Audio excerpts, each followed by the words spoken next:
Hi Isma, hello Muhammad. What will you show us today?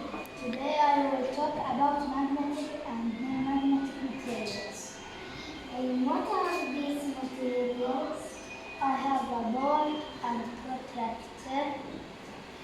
I have this A medal. metal and the pen. I have the magnet and a What's the shape of a magnet? Do you have? circle. It has a circular shape. Start. The ball is non-magnetic.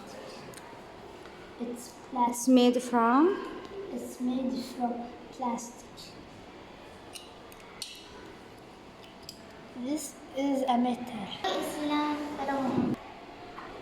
how do you know it's magnetic? Because magnets attract to materials.